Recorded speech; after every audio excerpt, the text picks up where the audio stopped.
Good afternoon and welcome to the ChemoCentryx fourth quarter and full year 2019 financial results conference call. At this time, all participants are in a listen-only mode. Later, we will conduct a question-and-answer session. As a reminder, this conference call will be recorded. I would now like to turn the call over to Bill Slattery of Burns McClellan. Mr. Slattery, please go ahead. Thank you.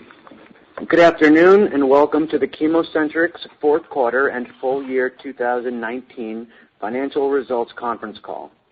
Earlier this afternoon, the company issued a press release providing an overview of its financial results for the fourth quarter and full year ended December 31st, 2019. This press release, along with a few slides that you may find helpful while you listen to this call, are available on the Investor Relations section of the company's website at www.ChemoCentryx.com. Joining me on the call today is Dr. Thomas Schall, President and Chief Executive Officer of ChemoCentryx, who will review the company's recent business and clinical progress. Following his comments, Susan Kanaya, Executive Vice President, Chief Financial and Administrative Officer of ChemoCentryx, will provide an overview of the company's financial highlights for the fourth quarter and full year 2019 before turning the call back over to Tom for closing remarks. During today's call, we will be making certain forward-looking statements, which those of you following the slides can see if you look at slide 2. These forward-looking statements are based on current information, assumptions, and expectations that are subject to change and involve a number of risks and uncertainties that may cause actual results to differ materially from those contained in the forward-looking statements. These risks are described in the company's filings made with the Securities and Exchange Commission, including the company's annual report on Form 10-K to be filed on March 10, 2020. You are cautioned not to place undue reliance on these forward-looking statements, and ChemoCentryx disclaims any obligation to update such statements. In addition, this conference call contains time-sensitive information that is accurate only as of the date of this live broadcast, March 10, 2020. ChemoCentryx undertakes no obligation to revise or update any forward-looking statements to reflect events or circumstances after the date of this live conference call. At this time, it is my pleasure to turn the call over to Tom Schall. Tom. Thank you, Bill, and good afternoon to everyone listening. Thank you for joining us on our fourth quarter and full year 2019 conference call. In 2019, the world witnessed a tectonic shift for our company.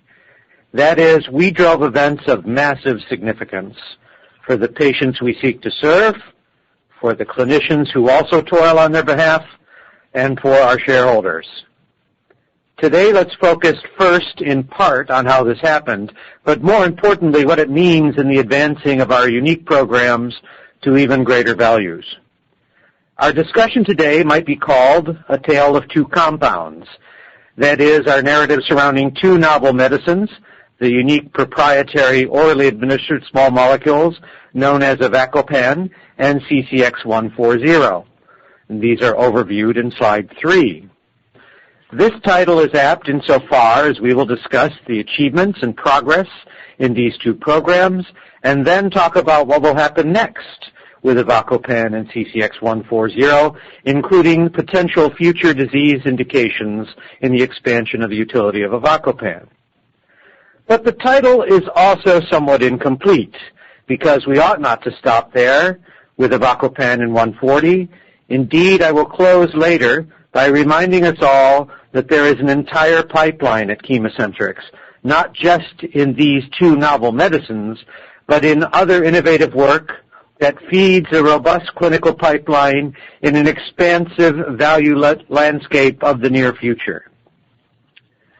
To begin, last quarter, in a stunning result for a pivotal phase 3 clinical trial, top-line data from the ADVOCATE study in anti-neutrophil cytoplasmic autoantibody, or ANCA-associated vasculitis, revealed that Avacopan achieved superiority over the daily steroid-containing active comparator standard of care therapy in sustaining remission in patients with ANCA-associated vasculitis over 52 weeks of treatment, in addition to showing a wide range of other benefits with avacopan that were not seen with the incumbent standard of care. The advocate results are remarkable in many ways, some more nuanced, but perhaps no less important than others. For example, the advocate result validated our pioneering approach at ChemoCentryx, that of highly selective chemoattractant receptor inhibition for the treatment of human autoimmune and inflammatory disease. Specifically, to my knowledge, the advocate trial with avacopan is the first demonstration of a chemoattractant receptor inhibitor for autoimmune and inflammatory disease to show clear clinical benefit in a worldwide, multi-center, randomized, controlled, blinded pivotal trial. And this provides profound validation that a highly targeted therapy with precise inhibition of a single chemoattractant receptor target can lead to robust and broad clinical benefits in a complex human patient population with a complicated autoimmune disease. For those longtime aficionados and enthusiasts who have been following this field for some years or even decades, I suggest we now pause and pay a moment of respectful silence for the grateful demise of the so-called redundancy theory. May it now stay well buried in the past. These results validate the rest of our pipeline approach, and again, I'll allude to that at the end of my talk. In a moment, I will come back to avacopan and ANCA-vasculitis and other diseases. My other focus today, as I mentioned, will be on our next lead drug candidate, another unique asset known as CCX140. CCX140 is an inhibitor of the chemokine receptor known as CCR2, which we are now studying for the treatment of patients with focal segmental glomerular sclerosis, or FSGS. CCX140 has an extensive and increasing scientific support behind it, as well as a previous successful phase 2 trial in diabetic nephropathy. We now enter this year of 2020 with an unprecedented clinical momentum as we prepare to deliver on our 2020 foresight plan. That is, our plan to announce top-line data from 4 further clinical trials, all of which involve either avacopan or CCX140. Coming back to avacopan and ANCA-vasculitis, an orphan disease where clinicians and patients are desperate for a modern remedy, as you can see from slide 4. The current standard of care, which we used as an active comparator in the advocate trial, includes high doses of daily steroids, such as prednisone or methylprednisone, combined with an immunosuppressant, such as rituximab or cyclophosphamide. This standard of care treatment regimen must be restricted in actual clinical practice to 6 months because of the significant mortality and morbidity it causes, contributing strikingly to the 9-fold increased mortality risk for ANCA-vasculitis patients as compared to healthy people. It is high time for a new treatment paradigm, and we may now have the answer. The result of the advocate trial surpassed all of our expectations and could mark a critical turning point in the treatment of this devastating, debilitating, and life-threatening disease. The avacopan value proposition that we tested in the advocate trial was 4-fold, as shown on slide 5. 1, to stop the acute active vasculitis crisis in ANCA patients by stifling the activation of disease-causing neutrophils. These neutrophils are thought to be driven by the C5a receptor, which is the molecular target of avacopan. 2, by using avacopan instead of chronic daily steroids to eliminate illnesses caused by the current standard daily steroid therapy. 3, to stop the accumulation of organ damage, particularly and notably in the kidney. And 4, to improve the all too often miserable quality of life of ANCA patients. Let me briefly summarize the top-line results, which you can find on slide 6.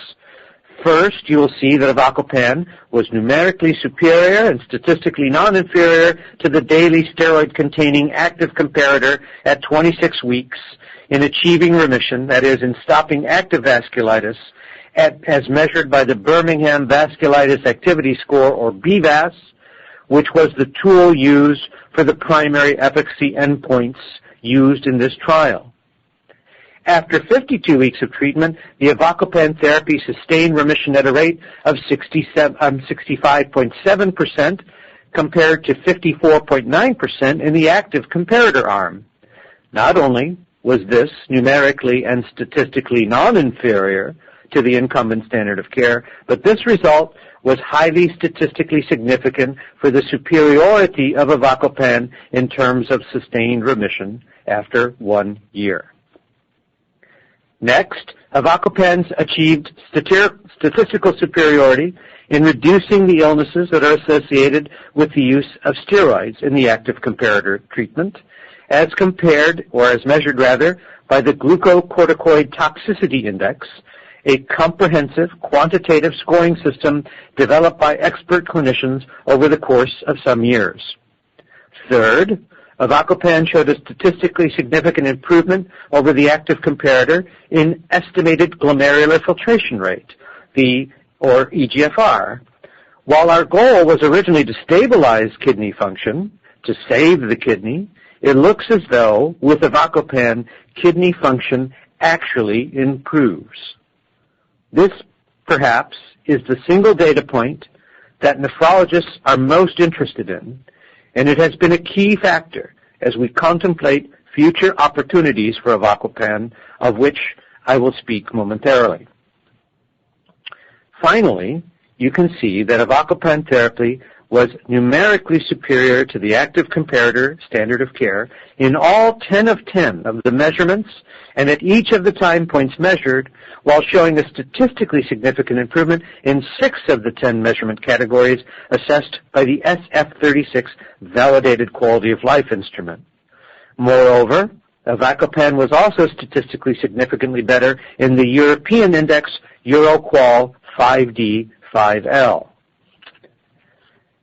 Avacopan thus demonstrated the ability to actually improve the quality of life over 1 year of treatment compared to a deterioration for those in the daily steroid-containing active comparator arm, a remarkable change in how patients perceive and report their health with an instrument validated by regulatory authorities.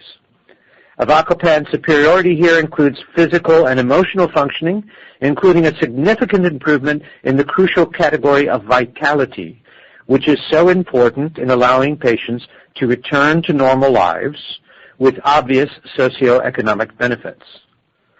The top-line safety results revealed an acceptable safety profile in this serious and life-threatening disease, with fewer subjects having serious adverse events in the avacopan group than in the daily steroid-containing active comparator. Putting this all together, we believe avacopan has a very strong value proposition, as it demonstrated progress in all 4 key elements of the total burden of a disease, which leads to thousands of lengthy hospitalizations each and every year. We aim to share full advocate phase 3 data at the annual meetings of the European League Against Rheumatism, or EULAR meeting, and also the European Renal Association, European Dialysis and Transplant Association, or ERA-EDTA meetings in early June of this year. We intend also for several refereed full publications beginning to be published this year. We have assembled an impressive team of internal and external regulatory experts and are on track to file our NDA, or New Drug Application, with the US FDA in mid-2020. Our partner in Europe, Vifor Pharma, expects to make a regulatory submission to the European Medicines Agency later in 2020. We at ChemoCentryx are gearing up for the anticipated commercialization of avacopan in the United States, where we own 100% of the rights, while Vifor Pharma does the same for international markets, in an alliance in which we benefit from excellent economics with teen to mid-20s royalties on aggregate net sales in the Vifor territories. Although the commercialization opportunity here in the U.S. is very large, it is eminently feasible for a company of our size because of the limited number of rheumatologists and nephrologists who manage the bulk of the patients with ANCA-associated vasculitis. We envision a field force in the range of 50 to 75 people, as depicted on slide 7. We expect normal orphan drug pricing for avacopan in ANCA vasculitis, reflecting the potential clinical and pharmacoeconomic benefits of this medication for patients and for healthcare systems. I'll turn now to our second unique asset, CCX140, which is generating a lot of interest among clinicians and other members of the community. CCX140 is a selective inhibitor of the chemokine receptor known as CCR2. CCX140 is now being studied in the treatment of focal segmental glomerular sclerosis, an orphan kidney indication with no approved therapy, in which the kidney's filtration units, the glomeruli, develop scarring, which can lead to end-stage renal disease. FSGS patients have excess proteinuria, or protein in the urine, due to the breakdown of the kidney's filtration system. CCX140 has an excellent clinical pedigree. We published a paper in the Lancet Diabetes and Endocrinology a few years ago showing the results of a randomized, double-blind, placebo-controlled, 52 weeks continuous dosing phase 2 trial of CCX140 in more than 300 patients with diabetic nephropathy or diabetic chronic kidney disease. In that study, CCX140 achieved a statistically significant reduction in proteinuria, which was the primary endpoint. It exhibited a good safety profile and was well tolerated. Since that trial, new science has reinforced our hypothesis that CCR2 inhibition is effective in protecting podocytes and improving kidney structure and filtration, with the latest new science being presented in poster form at the 2019 meetings of the ERA-EDTA meeting and the American Society of Nephrology. For example, CCR2 inhibition provided significant and rapid renal protection in murine models of chronic kidney disease, including both diabetic nephropathy and non-diabetic models such as FSGS models. In fact, these beneficial changes can be seen even at the visual level, at least by electron microscope analysis.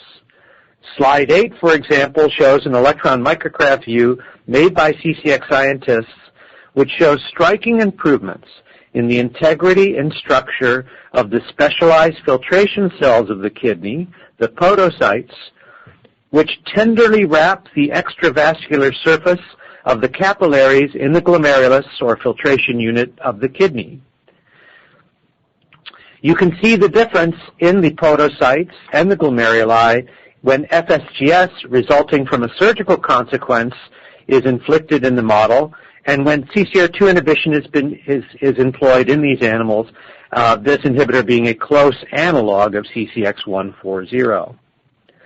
In summary, the new science at CCXI strongly supports the podocyte as the culprit, and that podocyte preservation via CCR2 inhibition suggests a likely mechanism for the decreased proteinuria in both diabetic nephropathy and FSGS models, and likely the diabetic nephropathy result we saw in human clinical trials, which we believe should translate to human FSGS trials as well. So the Lumina 1 and Lumina 2 trials will assess CCX140's ability to reduce proteinuria levels from baseline in human primary FSGS, and the FDA has indicated that proteinuria lowering in FSGS could potentially be a registration endpoint for this indication. These studies are outlined in slide 9. The patient need is great. There are more than 100,000 people in the United States believed to live with this affliction. There are over 5,400 new cases of FSGS each year in the U.S., and there are approximately 1,000 kidney transplants annually involving FSGS patients. We completed enrollment last year of 46 patients in our Lumina-1 randomized placebo-controlled dose escalation phase 2 trial of CCX140 in subnephrotic primary FSGS patients. We are on track to report top-line data next quarter, Q2. The primary endpoint of the Lumina-1 trial is reduction in proteinuria at 12 weeks, and secondary endpoints include estimated glomerular filtration rate. We believe that we have also addressed a somewhat unusual dose response from the original phase 2 diabetic nephropathy trial, in which the 5 milligram once daily dose demonstrated somewhat better reduction in proteinuria than did the 10 milligram once daily dose at week 52. As explained in a November 2019 Journal of Immunology report and 2019 ERA-EDTA poster presentation from ChemoCentryx scientists, our data suggests that the antagonist-induced increase of the natural ligand can occur sometimes with the blockage of the clearance of that ligand by CCR2. We identified a sweet spot in terms of balancing podocyte preservation and renal function versus MCP1, the natural ligand for CCR2, being produced by monocytes and macrophages in the body. Our pharmacological data suggests that we can readily dose at levels, for example, the 15 milligram twice daily dose in the Lumina trials, to provide more than enough receptor coverage to overcome the elevation of MCP1 in the body in the presence of the CCR2 inhibitor, thus stabilizing podocyte function. The Lumina-1 trial elevates doses from 5 mg once daily and 10 and 15 mg twice daily in order to test this finding and to find the best dose over 12 weeks. The study will also look at subsequent results after the following 24 weeks. And as I mentioned, results from Lumina-1 are expected in the second quarter. The Lumina-2 trial next is a single-arm, open-label clinical trial with more severe forms of primary FSGS. In fact, those with nephrotic levels of proteinuria, which is a rarer condition. Patients will receive doses escalating from 5 milligram once a day to 15 milligram twice a day, and we expect top-line results from Lumina-2 later this year in 2020. The Lumina trials are part of our 2020 Foresight plan to report top-line data on 4 clinical trials in 2020, as displayed in slide 10. As I just mentioned, 2 of these are the Lumina-1 and Lumina-2 trials, and the other 2 trials involve avacopan. First, as shown on slide 11, is the Accolade trial of a life-threatening complement-dysregulated orphan kidney disease for which there are no approved treatments, C3 glomerulopathy, or C3G. Half of all C3G patients experience kidney failure, and relapses even after kidney transplant are also all too common. Compassionate use cases showed that avacopan's action on the C5a receptor could have a positive effect on this disease, stopping the activation of the destructive neutrophils, which are known to be present in C3G. So we initiated the Accolade trial, and in 2019, we were awarded a $1 million grant by the U.S. FDA to support that trial. The primary endpoint is based on changes in the C3G histological index following 6 months of treatment.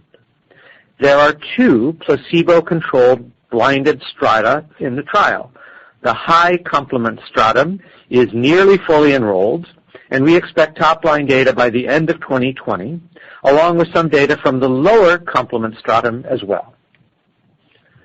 Turning to the Aurora trial, and if you'll turn to slide 12, this features avacopan in the treatment of a disfiguring skin disease, hidradenitis suppurativa, or HS. This disabling autoimmune condition is a neutrophil-driven disease in which the complement system has been implicated. Avacopan's proven ability to target the C5a receptor and stop C5a neutrophil activation offers strong potential here. Avacopan's mechanism of action is designed to bolt the door before the activated neutrophils can escape, and patients will be assessed after 12 weeks of treatment with the hidradenitis suppurativa clinical response or HiSCR clinical instrument. We are closing in on the 390 patient enrollment, and we expect to report top-line results in Q3 of this year. The momentous success of the Advocate trial in Q4 and the 4 additional top-line data readouts expected in 2020 represent only the beginning of our plans to bring the benefit of chemoattractant inhibition to clinicians and to patients. In the Advocate trial, Avacopan demonstrated an effect in improvement of kidney function as measured by the estimated glomerular filtration rate, or eGFR. And as you can see from slide 13, this opens up a number of very interesting expansion possibilities for Avacopan in renal indications characterized by complement activation and inflammation. We are looking first, for example, at lupus nephritis, given the strong parallels with ANCA vasculitis, and we will update you on our thinking in the coming weeks. We believe Avacopan is at the threshold of breaking through to become a franchise, a pipeline within a drug. Overall, 2019 has set us up for an extraordinary year, as we expect to execute the first of our new drug application filings. Also, our 2020 foresight plan of 4 top-line data readouts and clinical preparations to broaden Avacopan's indications. All of this is fueled by a very healthy financial position, as Susan Kanaya will now describe. We ended the year with more than $200 million on our balance sheet, and since then added a non-dilutive credit facility of up to $100 million more. Susan? Thank you, Tom.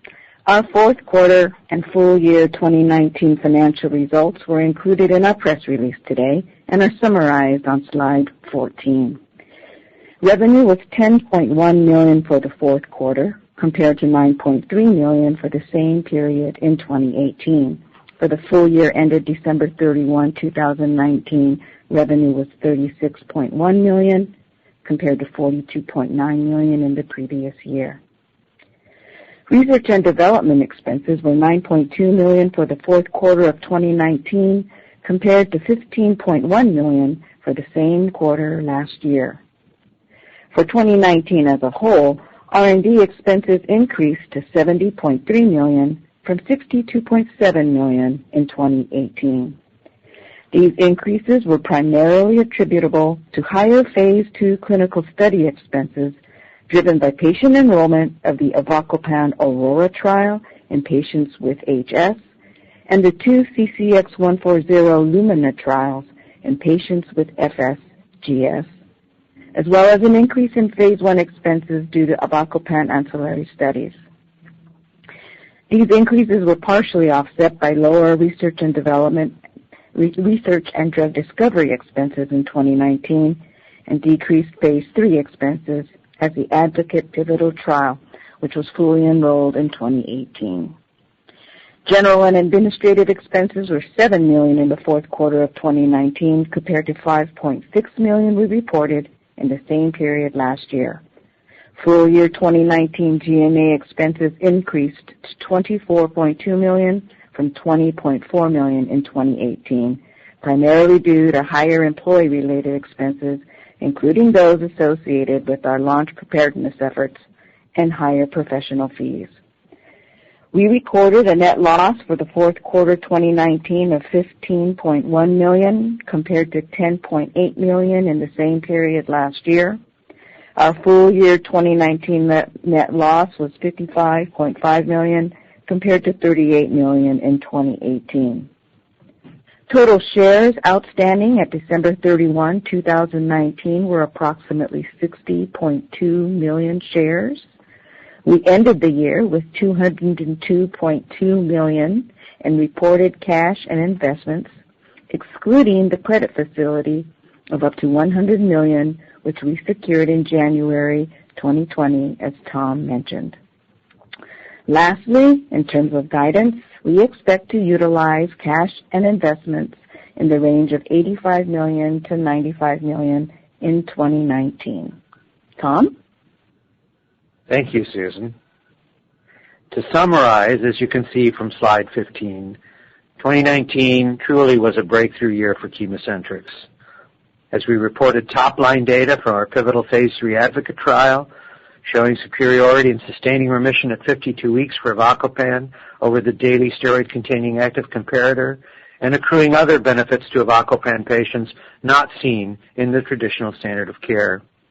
We plan to file an NDA for Avacopan and ANCA vasculitis with the FDA mid-year, and our partner, Vifor Pharma, plans to submit a licensing application to the EMA later in the year. We and Vifor Pharma are preparing for commercialization in the U.S. and international markets, respectively. We completed our enrollment in the Lumina-1 trial of CCXI in FSGS, which we expect to be the first of our 2024 site series of top-line data readouts, followed by readouts for Avacopan in 2 more indications, C3 glomerulopathy and hidradenitis suppurativa, and the Lumina-2 trial of CCXI in a rarer form of FSGS.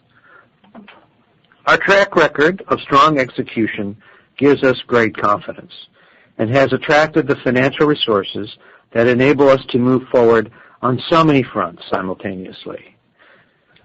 This bright future is enhanced by the prospect also of expansion of our clinical development into further indications, with Avacopan and lupus nephritis, for example, as a first likely indication to emerge over that horizon. In addition, I would be remiss were I not to remind all of us that there exists a robust pipeline. Slide 16 will remind us of that. Beyond Avacopan and CCX140, additional volumes, if you will, to be added to the tale of 2 compounds. I look forward with relish in the near future to be able to discuss the details of some of these other value-creating innovations and novel medicines that the rigor and power of the CCXI approach is ready to unleash. In closing, some of you are reminded of the imagery of voyages, sometimes storm-tossed, but ultimately where we had a fair, strong wind filling our sails. Here now, we find that voyage has landed us on an untrammeled shore with a new dawn suffused in the golden glow of opportunity. It is here that we intend to build our new world of health and prosperity for patients and for shareholders alike. With that, I will now turn the call back over to the operator, and I look forward to your questions. Operator?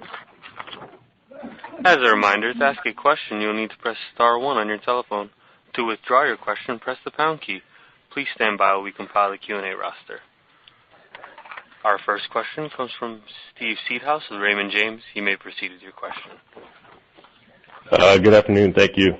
Some beautiful prose there, Tom. I don't want to distract from the pipeline you guys highlighted, but I think it's probably prudent to ask about coronavirus if I can, just because obviously of the situation unfolding in the market and in the world. And Tom, as you know, there's a literature implicating C5a in acute lung injury in mice, at least, following infection with, in fact, coronaviruses. And we're aware also of a company in China that's generating a C5a antibody to test in COVID-19, and just saw a couple of minutes ago Regeneron plans on starting a trial for Kevzara, so a different anti-inflammatory approach. So the question's pretty straightforward. I was just hoping if you could clarify if, in fact, there is a coherent rationale for Avacopan in COVID-19, and specifically, have you received any requests, or do you have any plans to test it in treating pneumonia associated with COVID-19? Yeah, Stephen, a great question. In fact, as you know and others may know, but just to recap, there is ample evidence that what happens in not just coronavirus, but even other forms of severe viral infection, in the cases that ultimately lead to mortality, there's a kind of acute respiratory distress syndrome which occurs, a massive lung injury which ultimately leads to pulmonary failure, and typically that is the cause of death in those cases. The acute respiratory distress syndrome is often accompanied by massive complement activation and therefore the activation of destructive granulocytes, including neutrophils, downstream of C5a. Interestingly as well, and that's been shown in animal models, as you say, of various viral infections. There's fairly good evidence in human beings as well. There's fascinating evidence in certain individuals in China with a variant of CD55 or decay accelerating factor, which the dysregulation of which can lead to greater terminal complement activation, including downstream of the alternate pathway where C5a receptor is found. Those variants seem to be represented in a cohort of folks that experience high mortality rates consequent of ARDS. All that's by way of saying, yes, there's a very reasonable hypothesis, and it still is a hypothesis at the moment, that C5a receptor inhibition might be able to help with advanced cases of coronavirus. The challenges are daunting, as you know. Number one, it is a hypothesis. The timing of administration would be absolutely critical. There's an argument to be made that all of these immune defense mechanisms early in the infection are what actually may control infection ultimately, and the reason that in most cases, even the most cynical estimates of survivability, the opposite of mortality, is 95%. So one doesn't want to mess up the 95% survivability ratio, that's for sure. So we've done a lot of research. We are deeply looking at this. We are consulting with experts all around the world about what might be done if we might employ some of our approach to assisting in this crisis. So it would be premature of me to say anything more than that at this point. And we need to continue to sort of gather data and watch how the crisis unfolds. I will say, too, that, we do have a PO drug, and so sometimes the administration in the most dire cases can be difficult. So work on IV formulations has been something we've been doing for a long time, but we have not had any clinical validation yet of our IV formulations. So as I said, as all of us, both internally and the scientific and medical world at large, discover more about corona, we are going to be right in the discussion. And if we have more to say about that, that's material, we'll bring it to the community immediately. Okay, thank you for those comments. And just back to the discrete pipeline then. Susan, you mentioned an increase in phase 1 clinical study expense due to some avacopan ancillary studies. I was just hoping you could elaborate on what those studies include and clarify if they're completed or if they are still pending and therefore gating factors to the mid-year submission. Sure, I'll let Susan handle that question. Sure, Steve. No, those are just some additional studies that were initiated in Q4 and actually are complete. So no, we don't expect those to impact the timing of our filing. Okay, thanks. Appreciate it, guys. Sure. Thank you. Our next question comes from Edward Tentoff with Piper Sandler. You may proceed with your question. Great. Thank you very much, and thanks for the thorough update. A lot of exciting progress, and I appreciate you reminding us of the richness of the pipeline because I think there's a lot more to come. I wanted to focus in on Lumina 1 and just get a sense for what you would see as a positive outcome, kind of understanding what your expectations and or goals might be. And I'm curious, too, just kind of looking at sort of the regulatory approach, would you ultimately wait for Lumina 2 data for filing, or what would be sort of next steps once you have those data sets in hand? Thanks so much. Oh, great questions, Ted. Thank you. So with Lumina 1 and FSGS, first it's important to remember there's just no currently approved drug for FSGS. So there's really no established benchmark or framework for success. If we look at one of our colleagues in the field is doing, for example, though, sparsentan's regulatory path, which comprises a Subpart H accelerated approval process, if successful, is based on the proportion of patients achieving a UPCR, urinary protein creatinine ratio, less than a certain threshold, in this case less than 1.5 grams per gram, and a 40% drop or so in proteinuria at week 36. They will have to do a confirmatory endpoint based on percentage change in EGFR slope thereafter at basically at week 112 or 2 years. So, that's all informative. I think that we know that we can proteinuria drop at 12 weeks is something we've seen in humans. We see really rapid drop in our animal models. So anything approaching a 30 to 40% drop, above what we see with the layering this on top of standard of care, which are ACEs and ARBs, which is how the protein will be read out. We'll have to have an addition to what standard of care provides.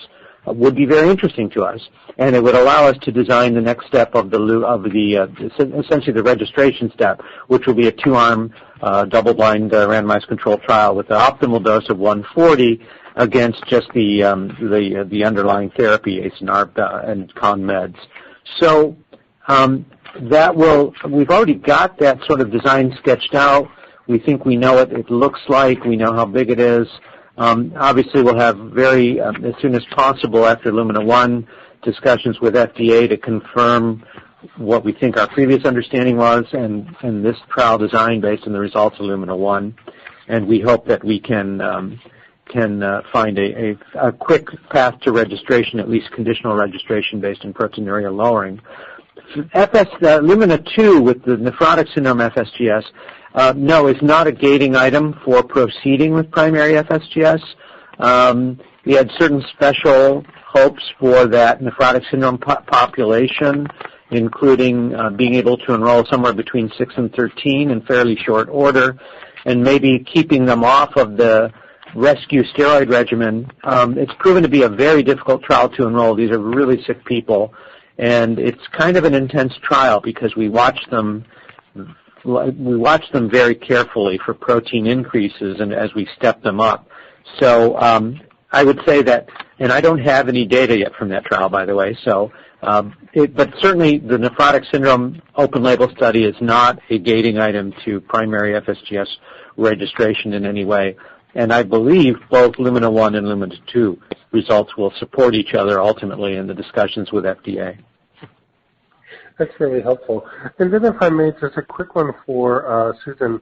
It looks like maybe there was some ATM drawdown in the first quarter, just looking at sort of the share count from the 10K versus their commentary of about 60.2.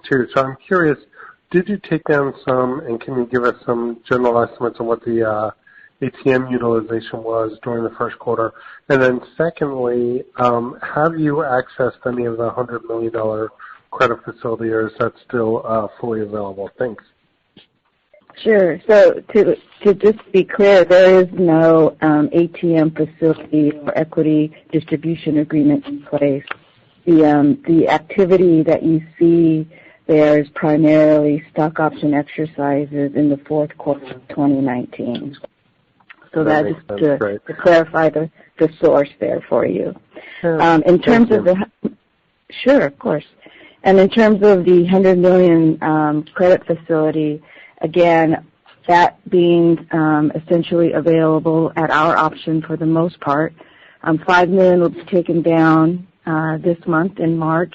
The balance of the $20 million will be available to the essentially end of this year. The first tranche. Yeah, the first tranche of 20. We have another tranche of $20 million upon NDA submission, and then an additional 30 upon NDA approval, and then the 30 million balance subject to credit approval. So it's fair to say, though, that none of that's been taken down as of this moment. As I stated in the beginning, just $5 million that will be taken down later this month. Great. Excellent. Thanks so much. Does that help? You're welcome. Thank you. Our next question comes from Michelle Gilson with Canaccord Genuity. You may proceed with your question. Hi, Tom. Hi, Susan. Thank you for taking my question. I was just hoping to dig in a little bit more to the Lumina 1 study. What are you planning to report next quarter? Anything beyond the primary endpoint? And then you touched on kind of the magnitude of effect that you're expecting, but should we also be looking for a dose response, especially at such an early time point at 12 weeks? And kind of following this line of thinking, and you addressed this a bit on the call, Tom, but can you also elaborate on how you chose these dosing cohorts and the data that support the safety of CCX140, and maybe remind us on why the duration of the study is appropriate for FSGS? Absolutely. All good questions, Michelle. Thank you. What we'll report, we're committed to reporting the 12-week data, which is the 3 active dose arms versus placebo. We may well, again, depends how we can get all the data together appropriately, but there's a crossover at week 12 to 24 weeks additional open label, and they all crossed over to the highest safe dose, which I'm delighted to say was the highest dose. So we might have some inflection kind of point data to share as well. We'll have to see how that plays out. So definitely the top-line data, proteinuria reduction, baseline change from 0 to week 12, and maybe some things beyond that. It's a very short time frame for any real change in eGFR, frankly, and as you know, it's a fairly small study. So that sort of is a factor in the discussion of your other questions. So would we expect a dose response? Not necessarily, but we do have a sort of mixed measures statistical analysis across all dose groups versus placebo. We would like to see maybe some trends of a dose response. That would be interesting, but perhaps not essential. We'll probably end up going with the dose that's best tolerated, and again, we have no tolerability issues so far. The selection of the dose was interesting, so we took as a base case the 5 mg once a day dose because that showed rapid and sustained proteinuria reduction in the diabetic chronic kidney disease study over 52 weeks. So they dropped very quickly. We could detect significant changes in proteinuria by week 4. Certainly they were well established by week 12 and statistically different from the underlying therapy, the stable doses of ACE and ARBs. And they continued. It was a sustained difference over 52 weeks at the 5 mg dose. As I said, there was some variation in what happened at 10 mg once a day. We analyzed that in the laboratory, and it was all about, again, equilibrating the amount of endogenous ligand being released at slightly higher doses of the CCR2 antagonist and dosing through that, if you will. So this trial, we said, okay, great. We understand this really well at the level of cell biology, which we published, at the level of in vivo pharmacology, which we've discussed. So we translated that to this trial design and said, let's do 5 mg once a day, 10 mg twice a day, and 15 mg twice a day. And so those are the results that, again, we'll be reading out at week 12 in Q2. And they'll fundamentally either validate or provide new light on the pharmacological and cell biology data we have. But the 5 mg once a day was anchored to the original DN study where we successfully hit our primary endpoint. So I think those are most of your questions. And again, the data we'll be presenting will be both a mixed analysis of cumulative separation with all doses versus placebo control, but we'll probably be presenting some vignettes as well. In other words, just spaghetti graphs of patient-by-patient data, which are sometimes in smallish trials as revealing as the statistical analysis. And naturally, we'll get safety, top-line safety as well, and other features that are relevant to the biological effect. Okay, and then I also have a quick question on COVID-19. Is there any opportunity to make Avacopan available to patients on an early access basis in light of the current epidemic? I know many patients are probably quite worried given their high immunosuppression, and especially probably those with respiratory manifestations of ANCA-associated vasculitis.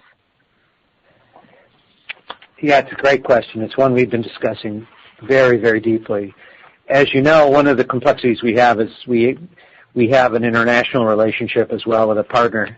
So without going into too many details, the ability to work with Avacopan in these kind of extraordinary settings would have to make sure all parties fulfill their relationship obligations to each other. We have additional complexities by being essentially finding a registration package right now, which is kind of like, I guess it would, if you had to give me a less than perfect time to have a public health crisis where you might want to do something extraordinary with your agent, right as you're finding your first registration package would not be my first choice. Having said all that, we do, again, fundamentally understand the deep obligations that we might have, and if there's something we can do to help and do it in a way that's responsible and safe, we will find that way. But again, it would be premature of me to talk about any more details than that today.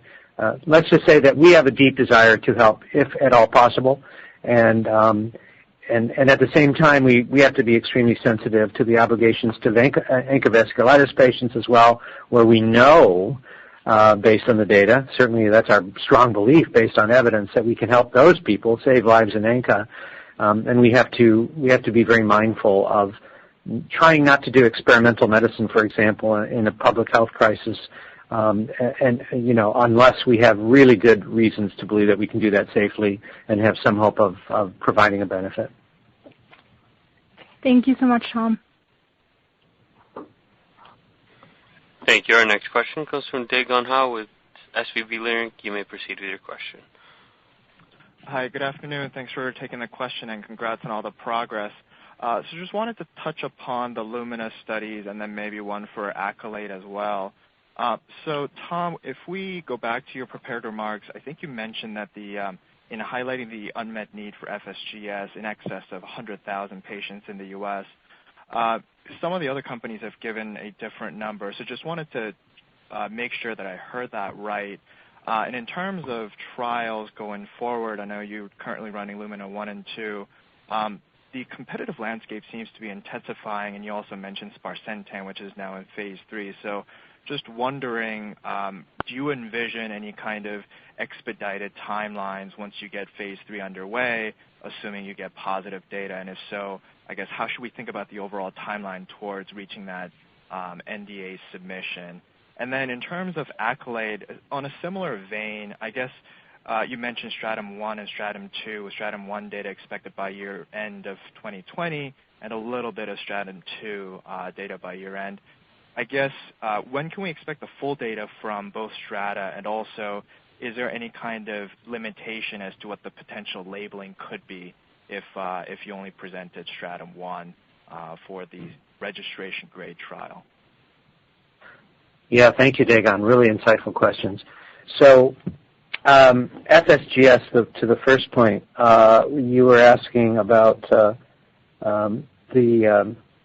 forgive me, you were asking about the numbers of the incidence and prevalence. Yeah. I think FSGS is probably one of the most frustrating areas to try to get a real handle on this, because the literature is difficult and it is highly variable depending on the source you read. One of the sources of variability is the distinction between primary and secondary FSGS. And so, as you know, but many people may not be aware of this, FSGS is not a disease. It's actually a histological sign of kidney damage. So it's one of these strange, I call it an indication because it is. It's an indication defined by a histopathologist readout, a very specific kind of readout. And so that's already a little unusual. But the second bit of unusualness is that you can have that lesion, so focal or segmental scarring, sclerosis. So it merely means when we look at a tissue section slide under a light microscope in 2 dimensions, we have evidence for either localized regions of scarring in the glomerulus or whole segments of the glomerulus scarring. So there are different ways to get that, right? So the FDA is very careful how they define what's called primary FSGS. Primary FSGS is also kind of weird. That means you either have a defined genetic lesion known to lead to this kind of scarring in the kidney, and those are fairly rare, although not vanishingly rare, but fairly rare lesions, or there's no other known reason you should have these lesions. So it's kind of like a diagnosis of default or ignorance, if you will. Secondary FSGS can happen in any one of a number of ways. You can have prolonged diabetes and high, severe disease that can lead to kidney scarring. So there's actually the likelihood in our diabetic chronic kidney disease trial, our DN trial of years ago, that we had a few, in fact, maybe more than a few, a number of secondary FSGS people in that trial. You can get it from drug abuse. You can get it from viral, infection, etc. Probably it doesn't matter whether it's primary or secondary in terms of the therapeutic effect. If you have an agent that controls proteinuria by modifying or repairing glomeruli and the specialized cells within the glomeruli, which is what we think we're doing, by the way, then it doesn't matter whether it's primary or secondary, but it will certainly affect the numbers. So we're trying to use fairly reasonable estimates, maybe conservative estimates, of primary FSGS in the U.S. because the regulatory authorities here in this country are very, very clear that they want to separate out primary from secondary in terms of the potential to license new therapies. So I think our 100,000 or so, and again, I know it's a fairly vague number, is reasonable for primary FSGS in the U.S., and I know others might cite a lot higher, and there are some that might cite lower if they're just counting the genetic lesion as their definition of primary. But I think it's a defensible number for our purposes and certainly the purposes for regulatory discussions. Competition. You're absolutely right. I mean, I mentioned sparsentan for more than one reason. They are farthest along now in a phase 3 study. Their agent is an interesting agent that both blocks angiotensin receptor as well as blocks the endothelin pathway. These are both nodes in the same kind of pathway in the kidney known as the renin angiotensin aldosterone pathway, or RAS pathway, if you will. So they're taking multiple bites out of the same pathway, and they're certainly having a nice protein-lowering effect. At least that's my interpretation of their human data. They have some problems with this to deal with, and these are well known. So endothelin-1 inhibition, whether it's sparsentan or other sentans, molecules of the same class, do tend to cause edema, fluid retention, can manifest itself in many ways, but this is a big problem to be managed and particularly difficult in a renal situation because that's one of the things we're actually trying to control with renal dysfunction is try not to have fluid retention, as you can well imagine. We've made and done comparisons, again back to competition. We've done in-house pharmacological direct comparisons between the sparsentan approach and the CCR2 inhibition approach. Both will lead to a robust and rather marked and rapid proteinuria reduction. The difference is that we do not see any of the edema. Our pathway is entirely different than the sparsentan pathway. That may well allow us to the next part of your question, that may well allow us enroll the next trial, the registration step of the pathway very rapidly because I don't think we're going to have to battle the resistance that one sees in the clinic as patients are running into this fluid retention management issue, which we think is happening in the other approach. I'm not concerned so much about the other competition. Again, I think our pathway is very, very well differentiated. We are explaining week by week the mechanism of action and how CCR2 controls distressed podocyte function, how CCR2 is a direct molecular switch that talks to the glomerulus about repair versus scarring function, and we'll be publishing more of that data this year very soon. And in fact, the tolerability of the agent continues to be excellent in humans.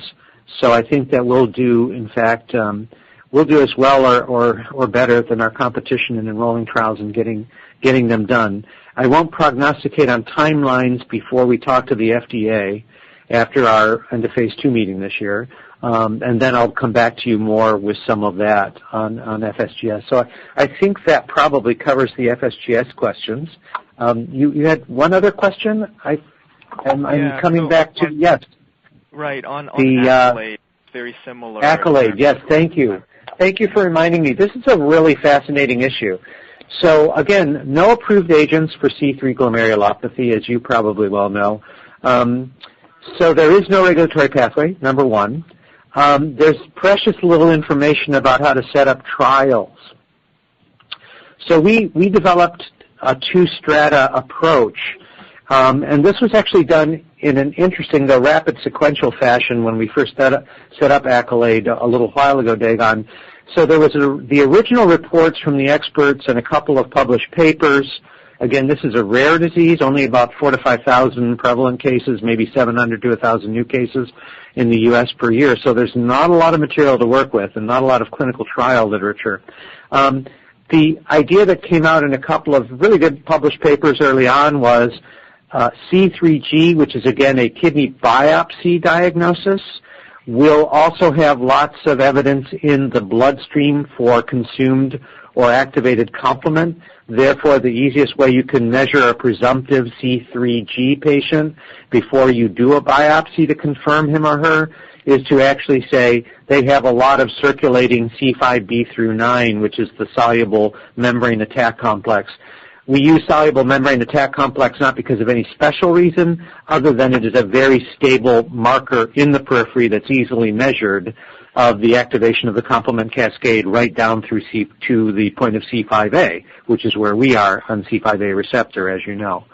So that stratum was the original approach to our Accolade trial, a two-arm study, randomized controlled trial, where people had to have high levels of circulating complement. Another couple of papers came out right after that saying, well, you know, maybe it's not circulating complement that counts, it's what's happening in the kidney. So maybe you shouldn't focus just on high levels of circulating MAC complex. So we amended our trial. We enrolled a second stratum, figuring we were alone in the world in having the ability to answer this question clinically with a randomized blinded controlled trial of some scale and a couple of different endpoints, including a hard endpoint of biopsy improvement after 6 months compared to a blinded control. So we enrolled the second stratum, to your point. So here's the deal. First stratum is enrolled, virtually enrolled, and those data will be very easy to analyze for us. I mean, as easy as any clinical trial. And so we'll have that data. The second stratum, what we would do is we'd screen people first for presumptive C3G. We would take their levels of circulating soluble MAC complexes. Then they would go to biopsy. We always left biopsy to the end unless they were already biopsy proven. And what's happening is that people with low circulating soluble MAC just convert at a much, much lower rate. What that tells us, and this is the beauty of clinical medicine in a pioneering area, it tells us the original hypothesis is in the main correct. If you have biopsy-proven C3G, you're likely to exhibit evidence in your bloodstream of activated complement cascade for the alternative pathway. And it's the rare exception, but they're not non-existent, but it's much less common to have low circulating complement. So we're going to provide the data for what we have, and frankly, even as we sit here today, we have the largest data set in the world on C3G from a randomized controlled trial. It's all still blinded to me, so I don't know what the result is, but there's a lot of people in the community of experts saying, please just do your analysis, tell us what you've got, because we really think that there's going to be an answer here, and we'll know once and for all whether this pathway is the way forward for clinical benefit. So that's what we'll report. We'll continue to get as many people as we can. We're obviously going to consult with the FDA before any of this is unblinded and analyzed and so on. We really want a database whose integrity is protected so it can support registration, even if it's conditional registration.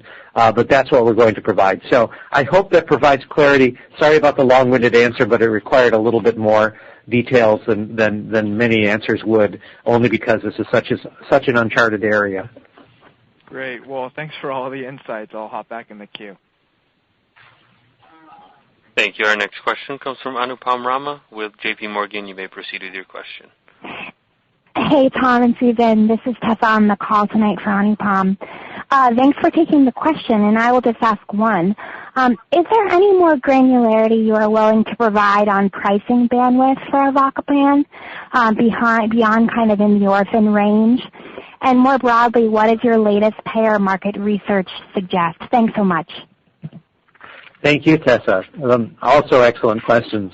And I would love to be able to provide more granularity, but it's the one thing that we just will not do at this point until we get closer to launch.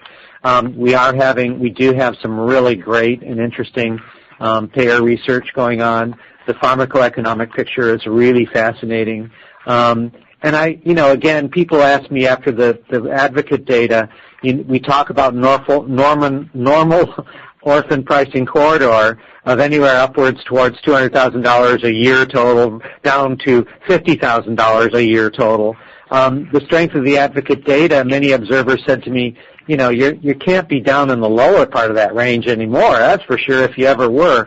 Again, I won't comment on that, but I will say that the robustness of the data, the superiority to the standard of care, the elimination of the problems that standard of care brings to the table with glucocorticoid toxicities, the improvement in the quality of life, which does have direct pharmacoeconomic impact, and the renal improvements, which really, many nephrologists said that's the game changer, and that value is unprecedented according to a couple of very, very informed people in the nephrology community. That might suggest that our price should be robust. We're not looking for anything extraordinary, though, that's for sure. But the economics are supported. I mean, I'm staggered by some of the data that we get even early on. For example, if you look at incidence and prevalence just in the U.S., people will debate whether that total number is some between 55,000 to 85,000. It doesn't matter. Let's just take, you can take any number in that range. There's still 15,000 hospitalizations each year in the U.S. where ankylosing is involved. And these are lengthy hospitalizations on the average of 10, 11 days. Upwards of a third of these people develop an infection in the course of this hospitalization or have an infection as part of the hospitalization. We can guess, and we have some data to support that much of that comes from standard care. And, of course, those hospitalizations are super expensive. There's almost a 5%, well, let's just say to be fair, somewhere approaching 4 to 5% mortality of these very closely watched people. So tons of hospitalizations, lots of hospitalization days, lots of infections, lots of mortality, and that's just a fraction of the picture in the United States. So I'm not worried about pricing too much because I think we will absolutely be able to show the value, and we'll certainly have lots more to say about that and the payer research as we get to, certainly go through the year, but certainly closer to launch. We'll make it very clear what we're thinking. Great. Thanks so much, Tom. Thank you. Thank you. Our next question comes from Ed White with H.C. Wainwright. You may proceed with your question. Hi, Tom. Hi, Susan. Thanks for taking my question. So maybe the first question I have is on Aurora. You're greater than 95% enrolled now. What should we be thinking of for looking at when the top-line data comes out? Will there be any of the crossover data for the additional 24 weeks, or will this just be the 12-week data? And then what are you looking for? What would you think would be a positive result there? And then just on the secondary endpoint of quality of life, Tom, again, just wanted to get your thoughts on what you view as a positive quality of life for that trial. Great question. I'll have a little more granularity around the first point. We're really focused on the 12-week data from the blinded period for the Q3 readout, Ed. And so that's what we're committing to. That's what we'll see. And we've been talking about the 12-week data from the start only because that is the registration endpoint with HiSCR. What are we looking for with HiSCR? I mean, this is an index that's driven largely by investigator assessment. Some would say it's a very subjective index. There's certainly an amount of subjectivity in it. And so one has to rigorously control the HiSCR, which we will be obviously presenting as the primary endpoint data at 12 weeks. And if one does that, if one trains the investigators to a high degree certifies both investigators and sub-investigators on the high score assessment, if one then secondly standardizes the way those assessments are done, both within a site and between visits and between all sites, that is absolutely the second essential endpoint to getting a good, clean high score. And then third, one must monitor during the blinded phase that those assessments are coming in and making sense. And if not, they have to be called out and the investigator contacted. And that's actually a lot of work, but it is not an intractable amount of work. If one does that, one ought to be able to see a separation that indicates clinical benefit, or at least clinical meaningfulness, in the high score, and that's what we're aiming to do. There's one drug approved, as you know, Humira, that used the high score endpoint at 12 weeks. They had two trials. That was before they had an orphan drug designation. But in any case, one trial showed on the average of 20-25% a difference between the active arm Humira and the background medication arm in those pioneer trials. So if one shows a difference of 20% or more, I think that will be a very interesting effect. So the way to do that is to make sure high score is giving you the best readout possible, that placebo response is controlled. We've done a lot of work on controlling placebo response as well. And as I said, training, standardize, monitor, and you'll get a result that's interpretable. That's what we'll be focused on for 12 weeks in Q3 of this year. We'll have other secondary endpoints, including something called the IHS-4 to look at. There is a quality of life index that's adapted for the hidradenitis suppurativa patient population that does focus in more on the things that matter to them. I hesitate to say what I think success will look like there, Ed, because it just hasn't been well validated yet in these trials.